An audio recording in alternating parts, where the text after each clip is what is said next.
Hello and welcome to the Sandip Roy Show on Express Audio. The Sandip Roy Show. In 2014, I was covering the elections in Amethi. Rahul Gandhi was still the MP from Amethi, the family constituency. But I still remember a quote from some youngsters I met on the street. There's no point in having a girlfriend in Amethi, someone told me. What's there to do?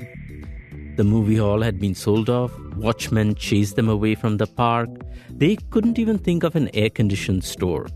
They had the Sanjay Gandhi Hospital, the Indira Gandhi School of Nursing, the good works of the Rajiv Gandhi Charitable Trust, but they wanted cafe coffee days and parks with benches. Rahul and Priyanka Gandhi came on the campaign trail and drove past in a shower of rose petals waving. A man watching them said, "He's a good man, but all he can do is wave." Most of the young people had affection for Rahul Gandhi, but said he didn't understand they didn't want charity, they wanted jobs, not as they put it, shikshit berozgari. Meanwhile, Congress workers did roadside theatre reminding people about the sacrifices of the Nehru-Gandhis, complete with reenactments of Indira and Rajiv Gandhi's assassinations. This has been the eternal dilemma for Rahul Gandhi. He is the guardian of the Nehru-Gandhi holy flame, but sometimes it seems like his real mission is to reinvent his own party.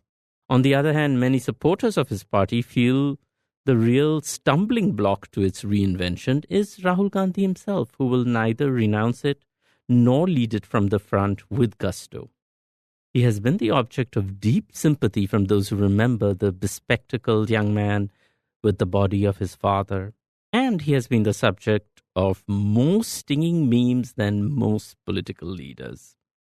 Sugata Srinivasaraju, journalist and author, looks at the politics and predicaments of Rahul Gandhi in the book Strange Burdens and joins us on the show.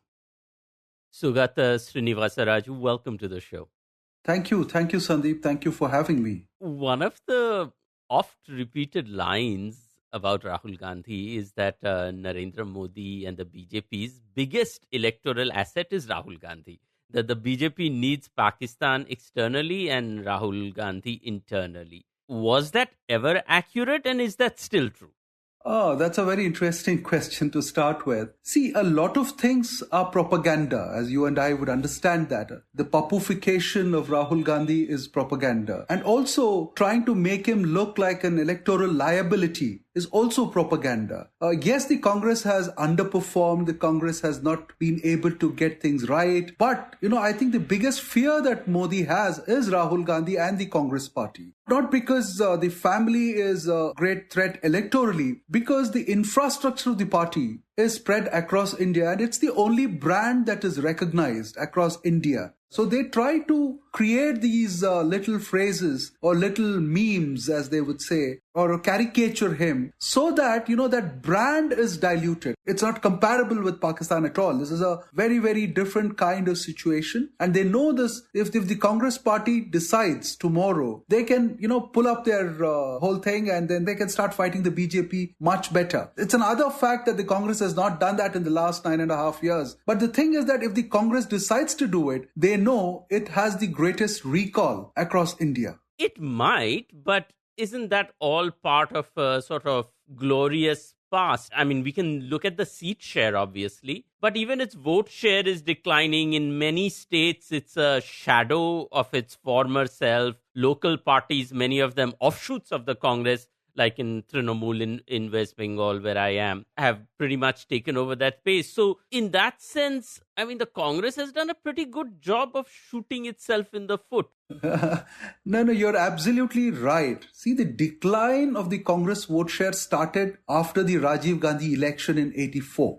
I don't think the Congress has been able to hold on. And, 91, after the assassination of Rajiv Gandhi, despite the fact that there was a tragic event, it did not play out like 84. So Narasimha Rao formed a minority government. And ever since, it has been a steady decline. In fact, it has gone under 20% in 2019. There was a small little bump in 2009. But then that was for very different reasons. It was not because the Congress was doing well, but, the economy was doing well. And there was a certain degree of anger against the communist parties because, they were trying to disturb this whole story of Indian economic growth. And also Advani was a jaded figure by then. He was seen as attacking a very decent man as a weak prime minister and things like that. And in many states, you're absolutely right, except for a couple of states in the south, that is Kerala and Karnataka, and then, of course, Madhya Pradesh and Chhattisgarh and all these places, the Congress is a poor shadow of itself. It was a dominating force, until the 80s. But from the 90s on, the Congress has had to accommodate other political parties to prop up some kind of a ruling alliance. And you remember the Pachmari conference of the Congress party where they formally accept the coalition era. But the Congress has a dubious record of pulling down secular coalitions. Although they accepted the coalition era, they went about, disturbing the secular coalitions that were formed. And, my previous book was on Deve Gowda, so I write quite elaborately as to what happened. And the West Bengal Chief Minister then, Jyoti Basu, in fact, in his, archival recordings at the Nehru Memorial, NMML, records it very, very clearly that the Congress comes up with this line saying that, ye bahut communal aadmi hai. So he asks for evidence and they're unable to provide any. It's just that they just want him out because they think that this man is capable of finishing the Congress itself. And that is a fear that has haunted the Congress. And that is why I am not greatly hopeful of the India alliance, because all those people who are now sitting with the Congress trying to dislodge Modi are people who grew at the expense of the Congress. So now, if you are going to have a seat sharing arrangement with all of these people sitting at the table with you, Congress has to give up many seats than it will contest. For example, I think they contested around 424 or 425 seats in 2019, if my memory is correct. And they'll have to come down to 200. And I say 200 because it's Mamta Banerjee who said that Congress should not contest any more than 200 seats. And she said this 8 months ago or a year ago. And Tejaswi Yadav repeated that. He said Congress should not contest more than 200. And that is because it was only in about 199 seats that the Congress had a straight-on fight with the BJP. So now we will, going ahead, see how this whole seat-sharing paradox will be solved, because Congress, they all made space out of Congress. That is the paradox. But now here's this other paradox. So in that case, when the Congress is doing such a spectacular job in becoming the incredibly shrinking Congress, and its own allies are trying to, cut it down to size, why is it still so important for the BJP to go on about Congress Mukt India? That in some ways one would say that Gandhi Mukt India does not serve the BJP actually, because they need that figure as the other. Yes. No, but the other can, as I told you, a little while ago, the other is a kind of dinosaurus, or it's a kind that can get up on its feet and start threatening you, because that's the only other national party. Look at the vote shares of the Communist Party of India or the Communist Party of India, Marxist.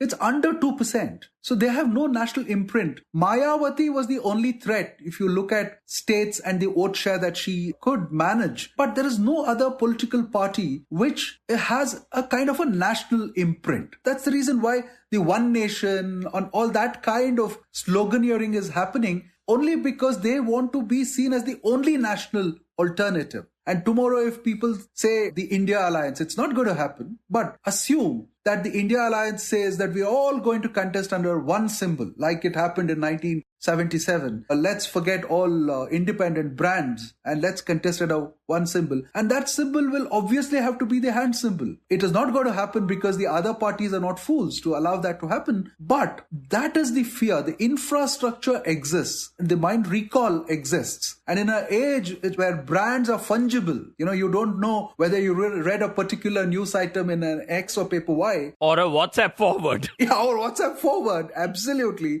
Congress as a brand is still a threat to the BJP. And the BJP is also on a very, very kind of thin ice. That is because all their glory surrounds one individual, that is Modi. The RSS could not do much until Modi took over the entire machine. So now the obvious question will be, what happens after Modi? So, even in that sense, waiting out will help the Congress. Even if, say, they don't make it in 24, it's still a potential thing. In my book launch in Delhi, Prithviraj Chavan made this point. Whether we like it or not, Rahul Gandhi is going to sort of control Indian politics, or going to be extremely important, not control, extremely important in Indian politics for the next 25 years, whether I am going to be there or not. And this waiting out game is something that the Congress has played well. It could be a sloppiness, slothiness, or some kind of insolent whatever thing. But then Congress has always waited out. And they think that that is the default setting of this nation. And that is arrogance too. I write about it in my book that,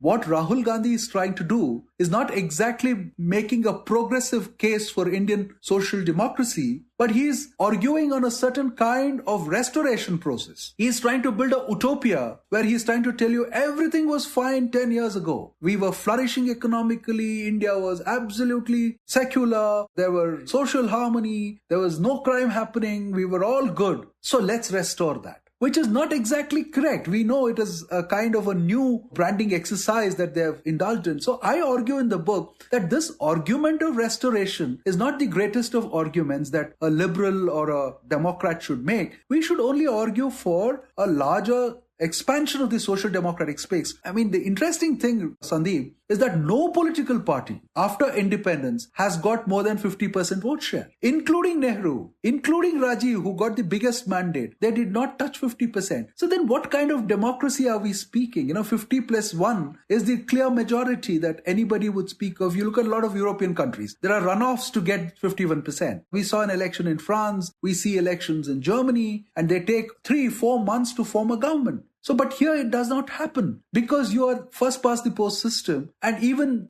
you have formed national governments with 19 MPs, propping up a prime ministerial candidate. That's Deve Gowda. It speaks greatly about the Indian diversity. I also sort of ponder in the book if we should be a permanent coalition to represent the ethnic diversity, linguistic diversity, cultural diversity, all of that. But that argument the Congress won't buy. Because the moment you make that argument, the Congress loses out. It can only lead a coalition, but it cannot form a government on its own. So they don't want to rule out that possibility. But that's a grand possibility, which is something which this country probably deserves, with the kind of diversity. Well, let me interrupt you there, Sugata, and say, at a time when the national sort of push is towards one of everything, one nation, one this, one that. Can you actually make a passionate case for diversity?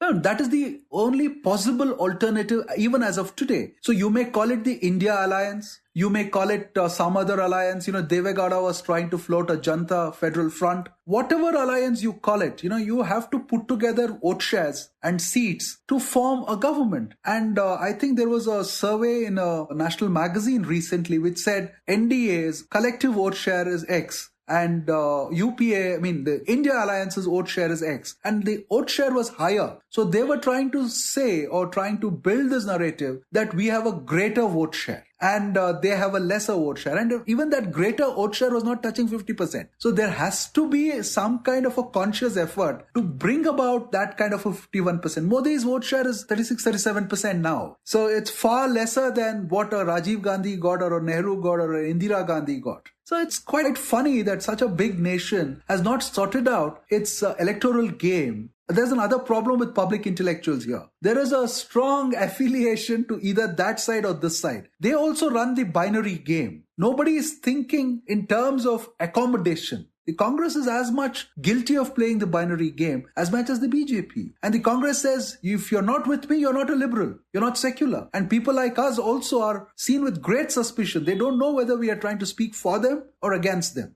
I don't think this book has helped you in that. No, not at all. Not at all. Although all the arguments are Enlightenment arguments. Reason, social justice, representation of diversity. It's stuck somewhere in the middle, in the throat. They can't digest it, they can't spit it out. That's the kind of feeling that I get even looking at the reviews. When you speak of the binary, if Rahul is the BJP's other. Yes. And the other is a very valuable thing politically to rally the troops.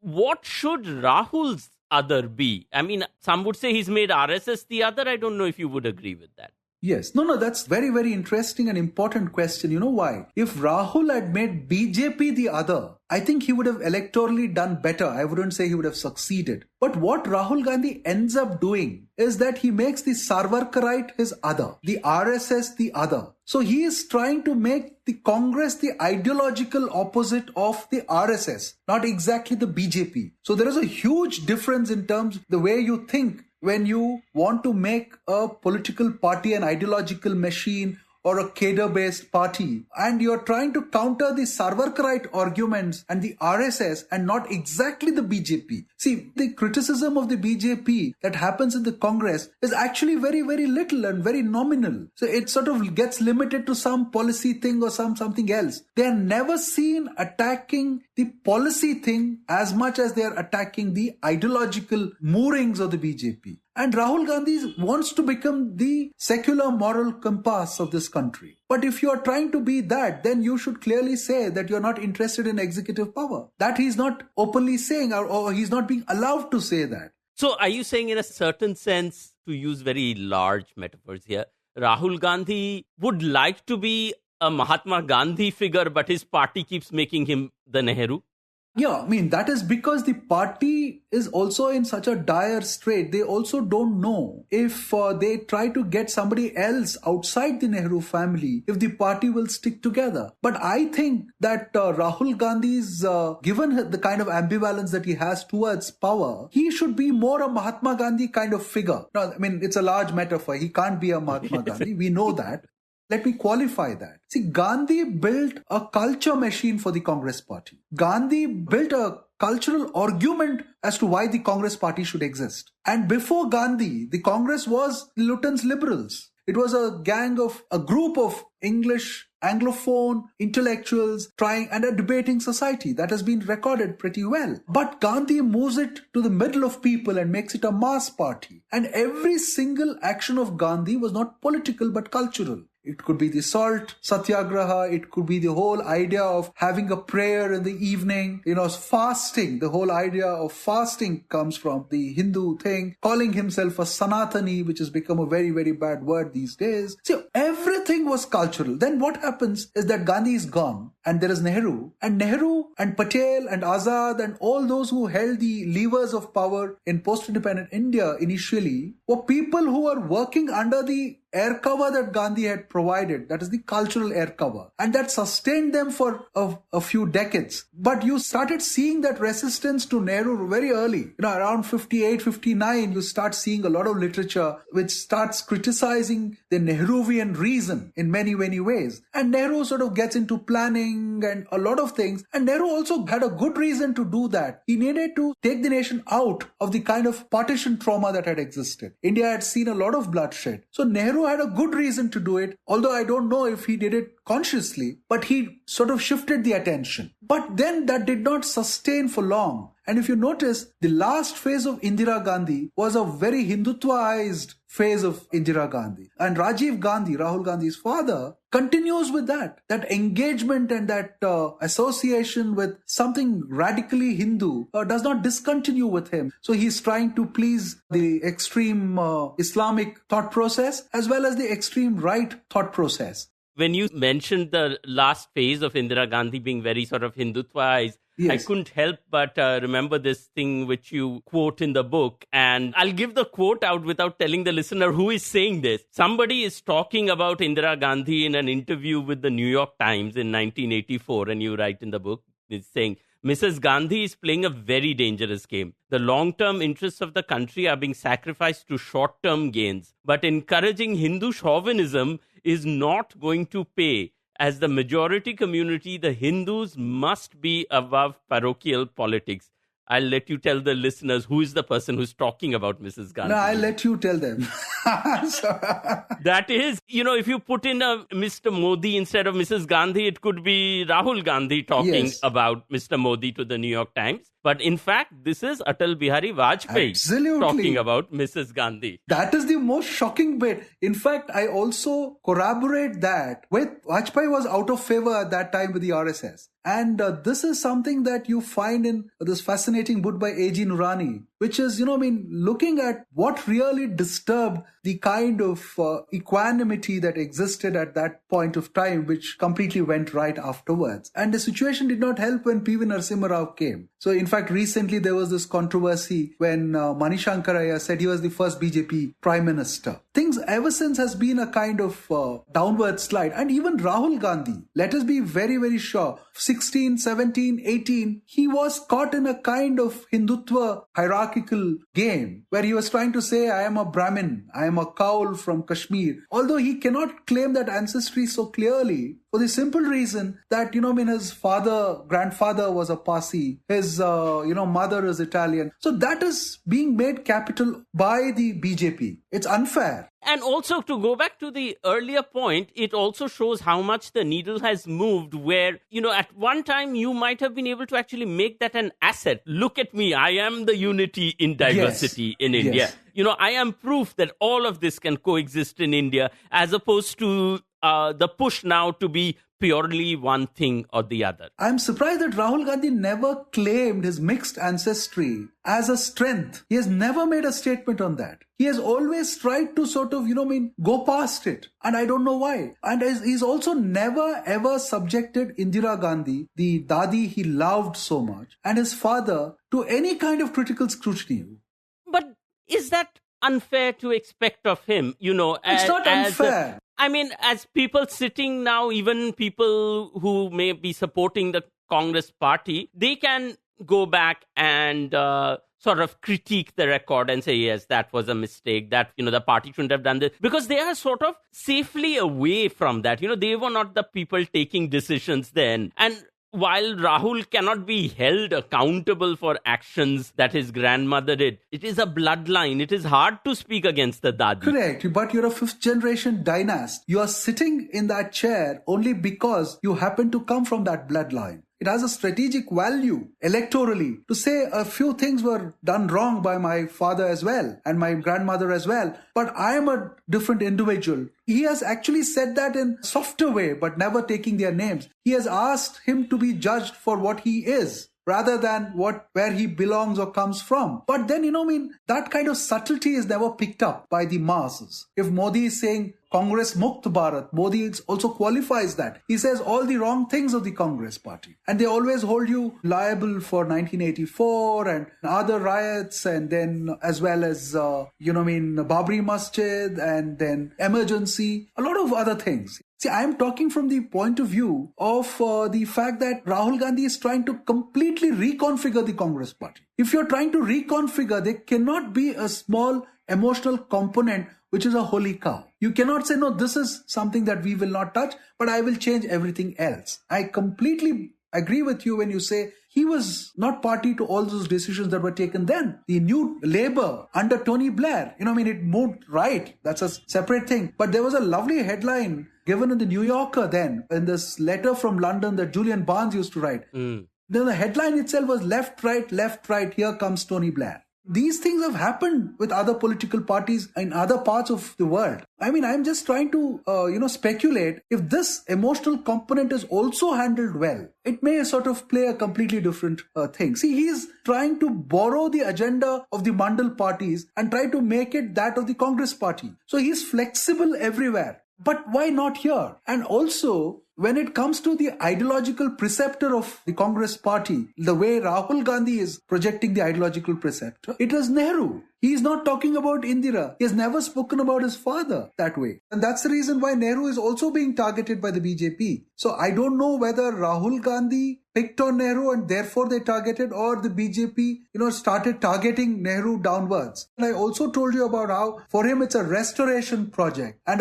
any restoration project is a conservative project. So he is trying to do that, and I wish he sort of looked ahead. And even with the Mandal thing that is happening now, where he's trying to say that caste census hona chahiye. And he's saying, caste has to be done in certain way and that has to be accommodated. Basically he's trying to be accommodative and trying to, throw something else at Modi when, he's trying to speak of one India, trying to obliterate all the multitudes and layers that India is, the diversity that India is. So he's probably looking at it as a opposite of that. And it is not with conviction that he is embracing the opposite. The opposite can also be your same secular, non-whatever caste thing as well. But you have to have a different kind of imagination to build that alternative, and it will take time. It cannot be done for 2024. So probably this is a shortcut. But this shortcut can either become a huge liability for the simple reason that the Mandal parties know how to play it extremely well. In the Indian Express, Deve Gowda gave an interview, and there is one point that he makes at the end, which I thought was brilliant, where he says, now Congress is trying to take over the Mandal agenda. So is it trying to finish all the Mandal parties? No, it can work both ways. You can be accommodative of them, or you could take over their agenda and finish them. Yeah, swallow them up. Swallow them up. So that was the sharpest comment that I've heard. What is also very interesting to me is this point that you make that the Congress party was sort of this elitist debating society until Mahatma Gandhi was far more rooted in sort of the cultural milieu of the ethos of the country, came and gave it that kind of cultural cover. So in this project of trying to rejuvenate the Congress party, I would argue based on what you're saying, is that basically an Anglophone liberal like Rahul Gandhi is not really cut out for the job. What you need is what you talk about in the book as the regional liberal who gets very short shrift in our sort of Delhi Latian space. No, Rahul Gandhi is certainly not a rooted cosmopolitan. He is a cosmopolitan, but I would have expected him to be a rootedly cosmopolitan person, which he cannot be at this stage of his life. That is for sure. So the kind of strategies that he's trying to build is also therefore not very convincing. It is short term. He's trying to borrow here, borrow there, try to put it together and try to be more accommodative. And also if you look at all the recent things that he has been doing, including gifting Nouri to Mrs. Gandhi, the video that is being doing round. So he is clearly looking at the percentage. This is a little Jack Russell Terrier. Yes. Though I have to say, Sugata, when I saw that video and I thought a smarter person would have given his mother a stray indie dog, not an elite Jack Russell Terrier. No, I had the same thought crossing my mind, a mongrel or some kind of, in our part of the world, there are these hounds, which are local breeds. Those would have sort of probably made a better gift. But anyway, the whole thing there is, the way I look at it also is that he has now become extremely conscious of a certain data point that must have been fed to him, which is more than 65% of India is below a certain age. You look at him, he has never worn a kurta pajama. After a point of time. I mean, this suggestion 10 years ago, I had written somewhere in, I think, Outlook or wherever, where I said a ribbed t-shirt looks good on him because he has a muzzle to show. And this was before the Congress came into a crisis. But now he has made that his uniform. He has made a white t-shirt his uniform. And it's not the white kurta. There must be some smart Alec who's trying to advise him on the demographic preferences and passion. But it is still not cultural. The cultural is a completely different game. So cultural is today, if you go to any temple or any IT place, and I come from Bangalore, if you look at any IT professional, the endogamous marriage is thriving in that industry. It's not that they are trying to embrace variety because they go to Germany or America. It's not that. The technocratic mindset is not a mindset that is equivalent to a mindset with a scientific temper or a rational whatever thing. They're two different things. And I think those things are very, very deep. And playing with religion and playing with caste without fully understanding it can create problems. So it's better that you do things which try to not obliterate it, but be accommodative of it. But, you should allow others to sort of front it. You can't do everything. For example, you have a Karge there. But what is Karge speaking? Karge is just going around the country, following him. And the appointments or whatever it is, you're not making use of, he's a figurehead. The Dalit is a figurehead. So you have not changed those things. What you're saying is that Rahul is fighting BJP's emotional and religious cultural nationalism with the wrong set of tools. You're trying to fact check things. You're trying to scientifically debunk or poke a hole in saying, no, this fact was wrong. Why does that not work? No, it doesn't work because, the cultural has no reason or rationale. It is a set of things that you have inherited. See, we called Rahul Gandhi a dynast, right? But that is a bloodline kind of an argument. But there is a certain kind of cultural dynasty that works in India, and that comes through caste. Rahul Gandhi should have made the argument of cultural dynasties in India. But he cannot make that argument as well because he comes from the upper echelons of caste. And he has claimed that as well. In fact, when I wrote for Kharge becoming president of the Congress party, I think the Shashi Tharoor camp was very upset about it. But just imagine a Shashi Tharoor plus Rahul Gandhi. It would be two cosmopolitan figures there, and your whole thing, even notionally, would be extremely bad. But they didn't seem to understand. They thought being articulate is important, to fact check is important. And more you ridicule the accent of Modi, his dressing sense, or the way he walks in with an imperial gait, the more and more you're alienating a larger audience, because the larger audience sees Modi as an extension of themselves, quote unquote a tea seller who went and sat there and is showing it to these fellows that he can run this country as well as a Nehru or an Indira Gandhi. See, Deve Gowda, the subject of my previous book, he may not have been celebrated in Delhi, but if you go to the Northeast today, if you go to Kashmir today, the remote parts of India, he was seen as a great symbol of democracy because someone who was a nobody became the Prime Minister of this country. And if the Congress party is speaking about democracy, they should celebrate that. And they don't. So all the figures like Sardar Patel was a figure like a Deve Gowda in a much, much bigger sense, right? He was rustic, direct, not like Nehru, sophisticated or whatever. But that figure was completely forgotten until the BJP appropriated and built the biggest statue in the world. And Azad was forgotten, Lal Bahadur Shastri was forgotten, P.V. Narasimha Rao, the most recent thing. They do it in a very spiteful way. They credit Manmohan Singh, but they don't want to credit P.V. Narasimha Rao. Let me tell you, in a cabinet system, if the Prime Minister does not want something, nothing can pass through the cabinet. So if Narasimha Rao did not want India to be liberalized, Manmohan Singh had to take a walk. And Manmohan Singh tries to resign.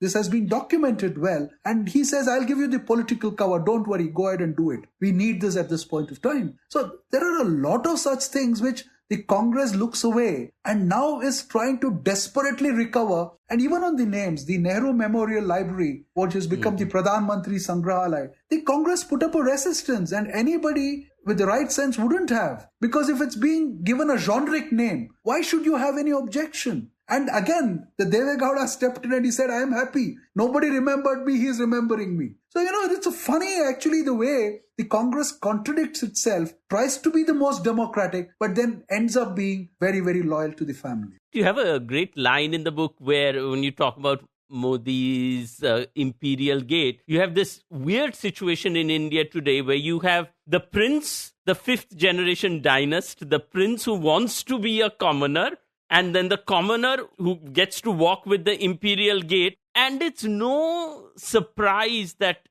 which is more aspirational for an ordinary voter? There's no contest here.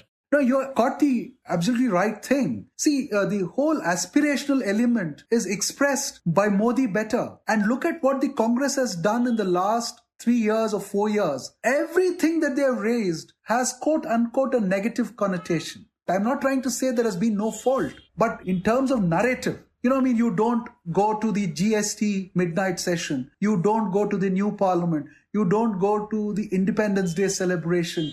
You even have a problem with a tribal being elected. And then you say the tribal president has not been invited to the new parliament. You are contradicting yourself. And this whole thing about Rahul Gandhi playing down his aristocratic background and Modi behaving the other way. See, India, all said and done, is a very feudal country. People don't want the Raja to be very accessible. So your Bharat Jodo Yatra frames were accessible frames. People were crowding into your frame. And Modi loves to be alone in a frame. And that is the Raja frame. If you go to any palace in India, the Raja is standing and he's been painted alone. It's not with his subjects. Either he's in his regalia, or he's doing a darbar, or he's sitting on an elephant. And Modi knows that this country's cultural mindset has not altered too much. And Modi plays on poverty and this cultural poverty with a certain way. And Rahul Gandhi looks at real poverty in a certain way. Rahul Gandhi does not understand the cultural poverty. Modi understands it brilliantly. And Rahul Gandhi looks at poverty in a very literal sense. Therefore, he wants to sort of, lift them. He's talking of economic solutions. And Modi is all the time giving cultural solutions. It's a civilizational glory that he's trying to say, we have always been great. It's a Trumpian kind of nonsense. But still, it works. Look at what's happening in America now. Let's make America great again is happening here. Let's make India great again. So the civilizational is being countered with the economic argument, and that is not working. And people thought that they have been insulted for long enough, not just by the British, but also by the Congress upper crust, and they have to hit back. And to support that argument, very, very paradoxically, is all the regional parties and all the regional party chiefs who are saying, Mamta cannot say that the Congress treated me very well, but I still walked out. Sharad Pawar does not say that the Congress really was great to me, but I still had to walk out. Deve Gowda was denied a Congress ticket in 62, and therefore he, contested as an independent. So everybody who has moved out from the Congress frame also has a problem with the Congress, and the Sarwarkarite also has a problem with the Congress. So what is a fifth generation dynast to do? I mean, does Rahul Gandhi have to become a Prince Harry? I do make a reference to Prince Harry, but he's a far more sincere and, a far more empathetic, compassionate thing in our context. Completely different. I don't think we can make a direct comparison with Harry. He's struggling with a lot of things. The one big thing that can get solved right away, and people will not really, scrutinize him as much as they do now, if he says, I will never be the Prime Minister of this country. If he says that, people like Ramchandra Guha have said it in a very harsh way. They have said that this fellow is blocking everything. But I would like to put it in a positive way. I would like to say that he has to embrace the trusteeship idea of Mahatma Gandhi and has to become the real custodian of the values and traditions of the Congress party, and then say that this pool, there's going to be a new Congress where the top chair is open for anybody. So you cannot be a Mahatma Gandhi, but at least strategically, you open up this space so the place becomes more democratic and nobody can say Congress Mukt Bharat because everybody else is trying to vie for a place in the Congress party. Following up on that point, Sugata, that is sort of what the Bharat Jodo Yatra was supposed to be, because the Congress went out of its way to say this was not about projecting Rahul as the prime ministerial candidate. This is not an electoral thing. Do you think it achieved some of that for the Congress? No, it did achieve a lot. We should sort of accept it did achieve a lot because it gave Rahul Gandhi for the first time an experience directly with the people of India from the south to the north. But as you again said, the messaging for the first half of the yatra, that is until it crossed the Vindhyas, was what you said. That is, it is not a yatra for this or that to gain power, or we are not chasing power. We are only doing this to unite India. We are trying to demonstrate that this is one country. It was a very beautiful kind of line which had to be built up as you progress to the north. But Rahul Gandhi himself destroyed that line because he suddenly became a Shiv Bhakt after he reached Madhya Pradesh. The messaging became very complicated after that. And by the time he reached Kashmir, he had come back to square one, where, one expected him to speak with a great deal of insight about having met people, having seen the variety that is India, the geographical, the linguistic, the demographic variety of India. But what does he end up doing in Srinagar?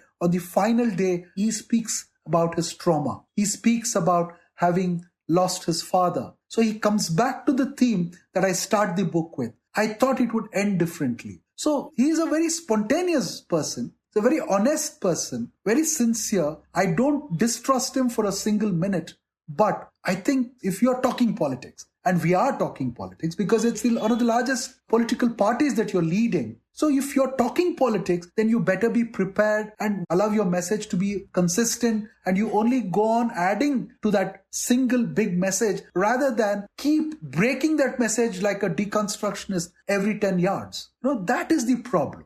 That is the problem. Of course, the trauma is real. This is a family that has seen more trauma than should be the share of any family. And it is, I don't know how you even process the fact that these bodyguards who were teaching you to play badminton and playing badminton with you are the ones who then go and pump bullets into your grandmother. There is no easy way for him to come out of the maze of that trauma, but at the same time, after a while, it feels like that you're just trying to cash in on the trauma also, that you're constantly making that not just your trauma, but a national trauma. We can accuse him of a lot of things, but not this thing. I've tried to look at it very closely, looked at every single speech that he has made, but he has never tried to cash in, because the language of cashing in or trying to play victim is very different. And Rahul Gandhi, to be fair to him, absolutely fair to him, has not done that. He has never exploited that. Perhaps he would have been a little more successful had he sort of built in that language effectively, which he has not, I think. But each one reconciles with their trauma in a different way. We can't expect him to reconcile with it like the way his mother reconciled. I think she had a better reconciliation process, but we don't know what that better is because it's not in the public domain. And we know his sister probably handled it differently. We don't know. It's unfair to say anything. And the processing of trauma by one person is not exactly, that should be the process of another person. So he deserves to be looked at very, very kindly there. But the thing is, in the Bangalore launch of my book, where Professor Devi launched the book, there was another speaker called Mr. Chiranjeev Singh, who was the Chief Secretary of the state and also India's ambassador to the UNESCO some time ago. And he came from Pakistan to India during the emergency. And he was speaking about how people in his family saw a lot of trauma. And there was one particular figure who had killed 9 women members of his family just to ensure that they are not raped or dishonored. And he said that person moved on. But I don't know if he was trying to say that Rahul Gandhi should also move on.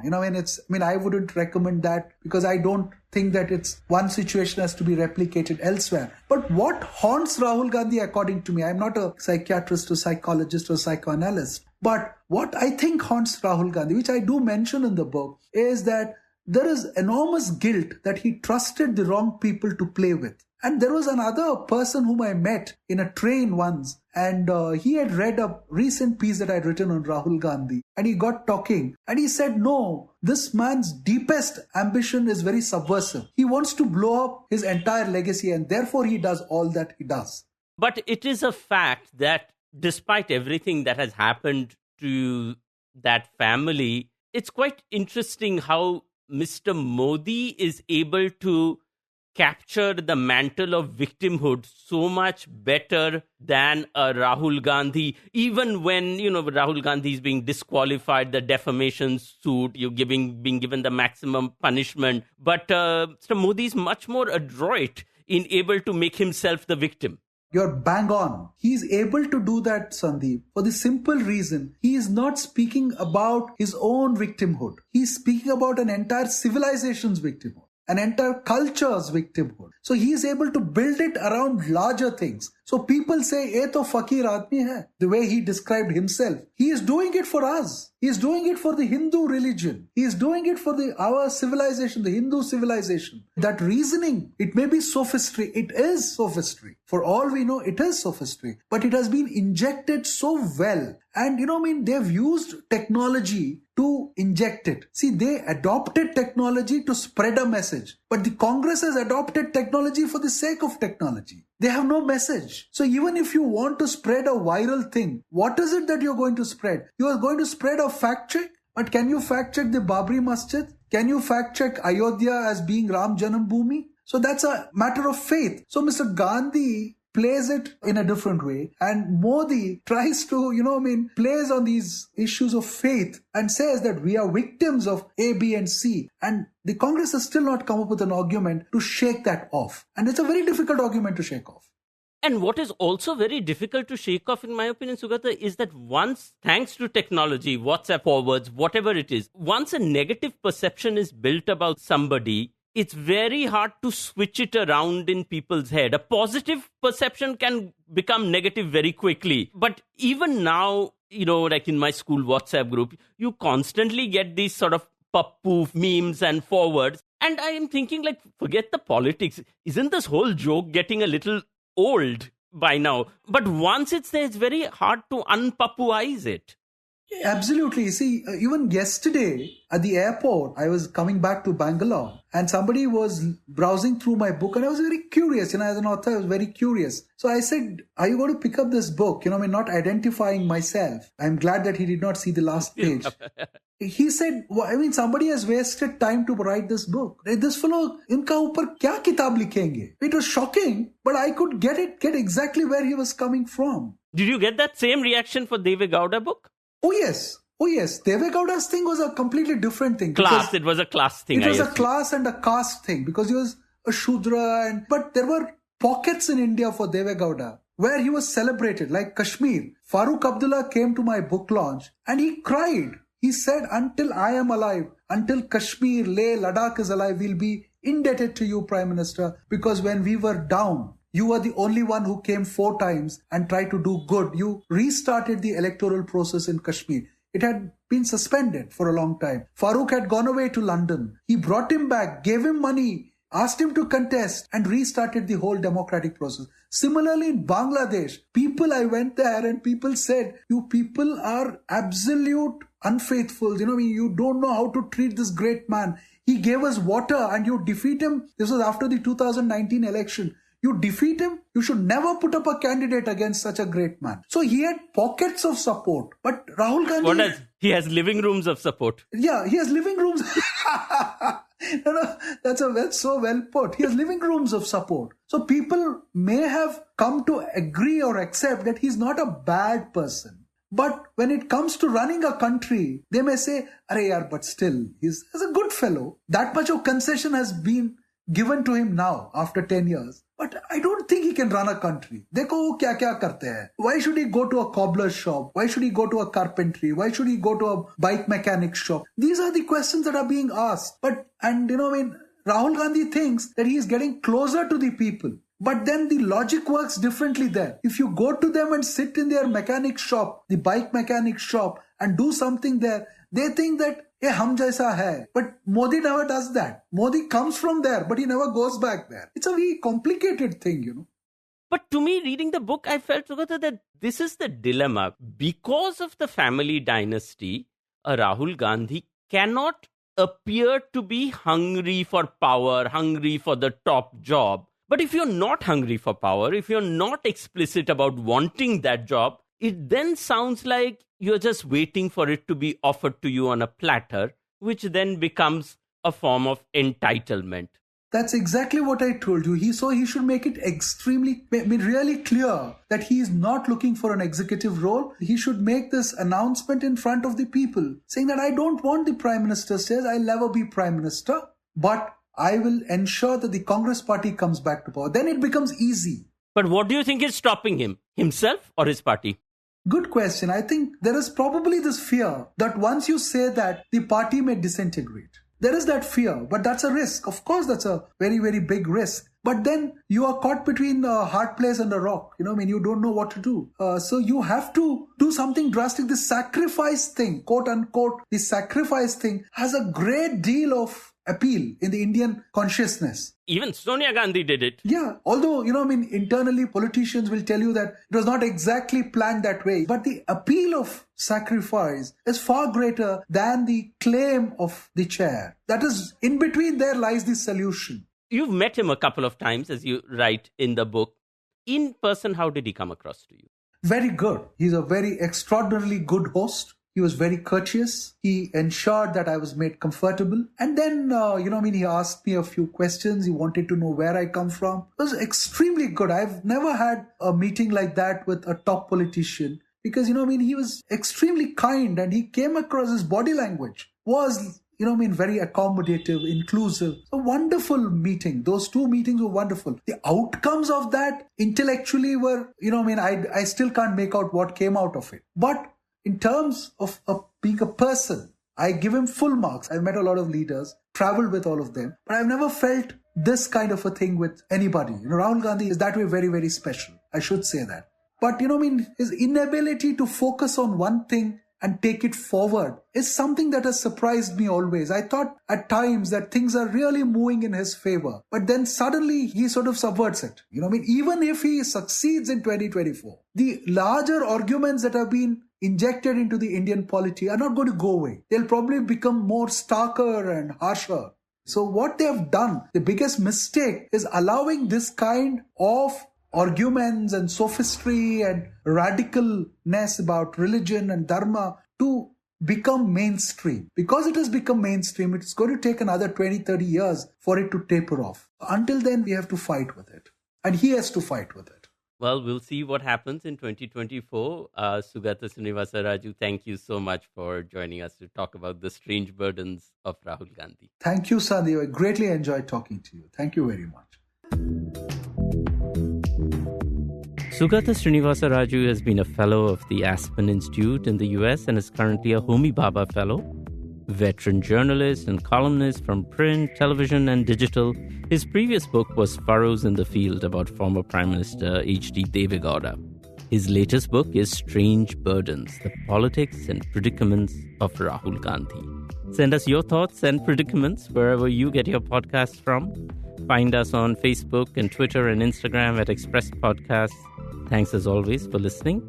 This show was produced by Shashank Bhargava and edited and mixed by Suresh Pawar. This is Sandip Roy on Express Audio.